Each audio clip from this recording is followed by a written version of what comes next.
नमस्कार दोस्तों, आज हम पढ़ेंगे फ्लूइड मैकेनिक्स पहला चैप्टर इंट्रोडक्शन।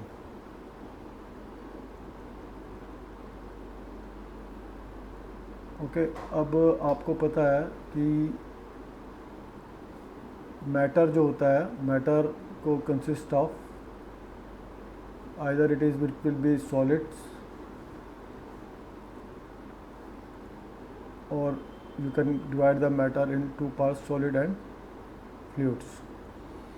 और फ्लूइड्स में जो आता है, लिक्विड्स आता है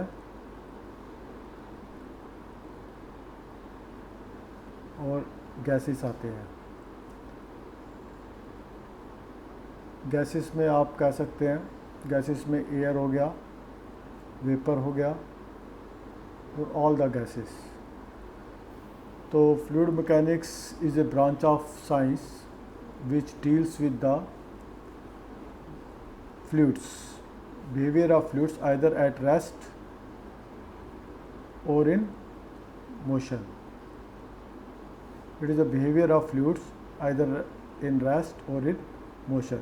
मतलब behavior of liquids, gases दोनों fluids हैं। इसके behavior को behavior at rest में या stationary condition में या मोशन में जब हम स्टडी करते हैं, उस ब्रांच को कहते हैं फ्लूइड मैकेनिक्स। उस ब्रांच को कहते हैं हम फ्लूइड मैकेनिक्स।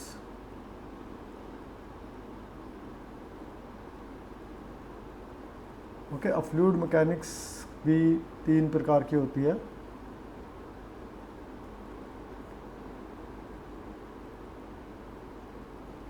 फ्लूइड मैकेनिक्स होती है, एक होती है स्टैटिक्स में जब पढ़ते हैं हाइड्रोस्टैटिक,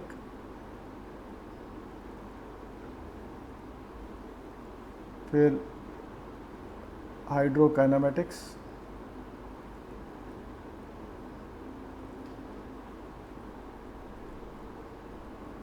थर्ड इज हाइड्रोडायनेमिक्स।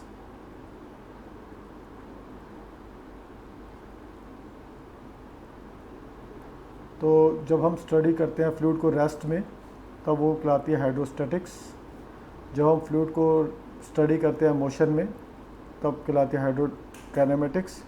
जब हम फ्लूइड को स्टडी करते हैं विद प्रेशर के भी साथ में स्टडी करते हैं, हाइड्रोकाइनेमिक्स में motion without pressure, we are not considering the pressure, only we study about the motion, तब कहलाती है हाइड्रोकाइनेमेटिक्स। और जब हम प्रेशर के साथ इसको स्टडी करते हैं और प्रेशर और मोशन दोनों को साथ स्टडी करते हैं, pressure is the force causing the motion. अगर हम दोनों जब साथ स्टडी करते हैं तो that is called the hydrodynamics.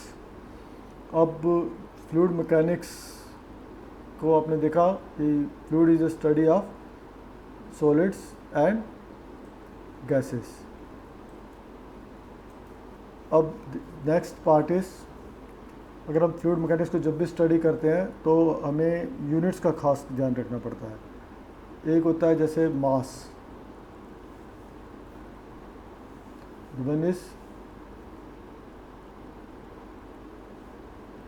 Mass,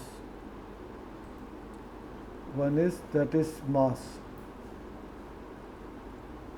mass के यूनिट क्या होते हैं? Kg. Another is the force, that is unit is newton. Okay, अगर हम सिस्टम ऑफ यूनिट्स की बात करें तो CGS centimetre, grams and second, MKS metre, kilogram, second, SI and FPS। Generally हम जो स्टडी करेंगे वो SI यूनिट में स्टडी करेंगे।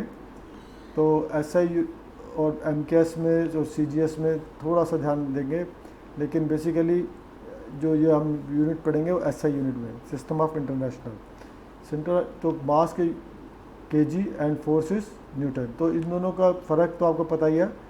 1 kg force that is the equal to 9.81 Newton.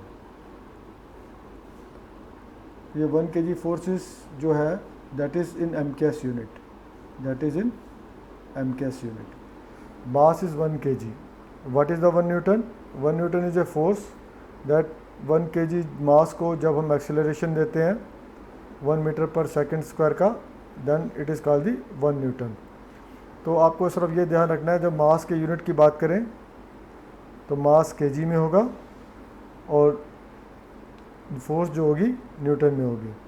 तो इन दोनों में डिफरेंस है। 1 kg force is equal to 9.81 newton, 1 newton equal to 1 kg into 1 metre पर सेकेंड। तो ये जो थोड़ा सा फ्लूइड मैकेनिक्स पढ़ते वक्त इन बातों का ध्यान रखना पड़ता है। तो अब आज आपने पढ़ा, एक तो हमने शुरू में देखा मैटर होता है सॉलिड और फ्लूइड्स होते हैं लिक्विड एंड गैसेस में होते हैं एयर एंड वेपर, और fluid mechanics is a branch science which study the behaviour of fluids in rest और इन मोशन। और फ्लूइड्स होते हैं लिक्विड एंड गैसेस होते हैं। फ्लूइड मैकेनिक्स जो 3 पार्ट्स में होती है, हाइड्रोस्टैटिक्स, हाइड्रोडायनेमिक्स और हाइड्रोकाइनेमेटिक्स। और सेकंड हमने पढ़ा कि मास केजी में होता है, फोर्स न्यूटन में होता है। 1 kg force equal to kg force is in MKS unit 9.81 newton, that is the 1 kg force. 1 newton equal to 1 kg into 1 metre per, that is second square. 1 kg पर ये जब 1 newton is the force which cause the mass of 1 kg to travel at a acceleration of 1 metre पर second square. Mass के unit kg, force के unit Newton. ये fluid mechanics में थोड़ा ध्यान रखना पड़ता है, केजी मास है और फोर्स इज न्यूटन। और अब MKS में केजी देखेंगे तो 1 kg है फोर्स। तो आप ये देखेंगे। अब अगर आप देखें तो हमने पहले लिक्विड एंड गैसेस में फ़र्क होता है। लिक्विड जो होता है takes the it has shape of the container, अगर गैसेस जो होता है, जो भी कंटेनर की शेप होती है कम्प्लीटली फिल करती है। लिक्विड का एक सरफेस होता है, गैसेस का कोई सरफेस नहीं होता। इसके मॉलिक्यूल्स दूर दूर होते हैं, इसके मॉलिक्यूल्स कंप्लीटली क्लोज होते हैं। इसमें कोहेजन ज़्यादा होता है, इसमें कोहेजन कम होता है। तो दिस इज़ द, इसकी डेंसिटी थोड़ी ज़्यादा होती है, गैसेस की कम होती है, सॉलिड्स की उसकी ज़्यादा होती है। तो सॉलिड ये मैटर में फ़र्क होता है। और जनरली जो हमारे civil engineering point of view से देखें तो वी कंसिडर मोस्टली लिक्विड में। थोड़ा एरोडायनेमिक्स में काम करते वक्त एयर को भी यूज़ करते हैं, जब वेंटिलेशन कोई प्रॉब्लम सॉल्व करनी हो तो वेंटिलेशन की, तब हम इसमें एयर को यूज़ करते हैं as a fluid mechanics. Fluid mechanics का सिविल इंजीनियरिंग में जो यूज़ है, फ्लूइड मैकेनिक्स का जो रोल है एज ए सिविल इंजीनियर वो बहुत बड़ा है। एक तो आपके वाटर सप्लाई में उसका रोल है, okay, pipe layout. Second is sewage disposal में उसका रोल है, ओके। इरिगेशन इंजीनियरिंग, इरिगेशन में रोल है,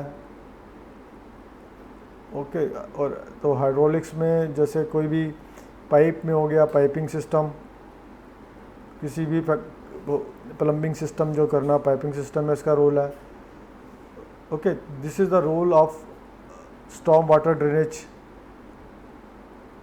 इसमें भी सीवर का इसका बहुत बड़ा रोल है फ्लूइड मैकेनिक्स का।